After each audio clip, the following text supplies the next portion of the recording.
I'm going to start with a comment someone made related to extinction. I'll just address that real quickly. Paul says, I would like to hear your opinion on some of the stuff going on in our world right now. Donald Trump swears he can stop wars because he is friends with the leaders of other nations. Can Trump actually do anything in 4 years? Is Trump actually going to make a difference? I've never been a fan of politics.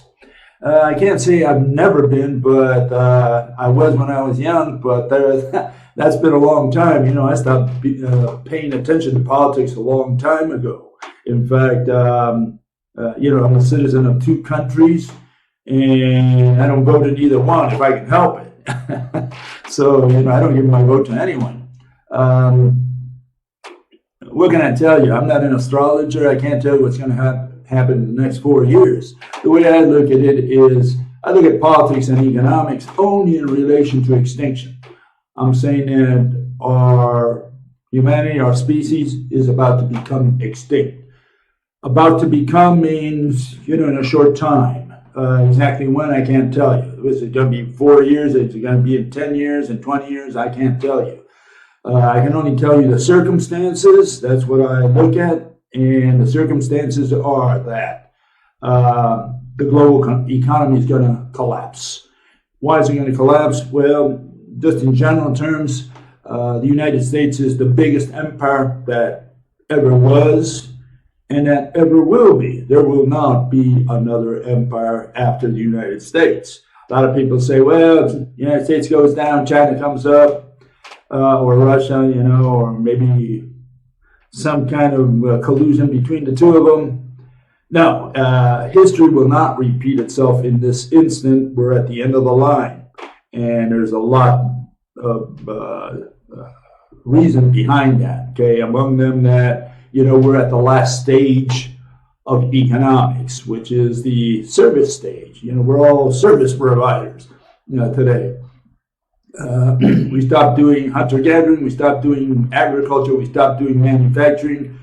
You know, most of the economy of the world is going further into services.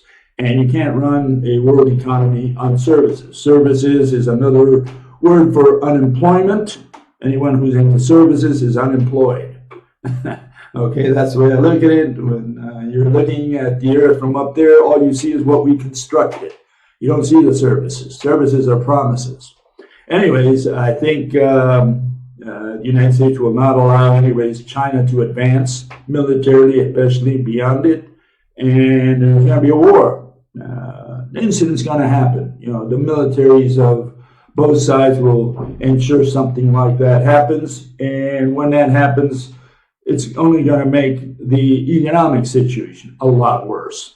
And we can't recover from a world war, whether we use nukes or not, which I think we will, but we can't recover from that because once we have a war, the whole economy, forget about the people who died in the war, but the whole economy of the world will be shot.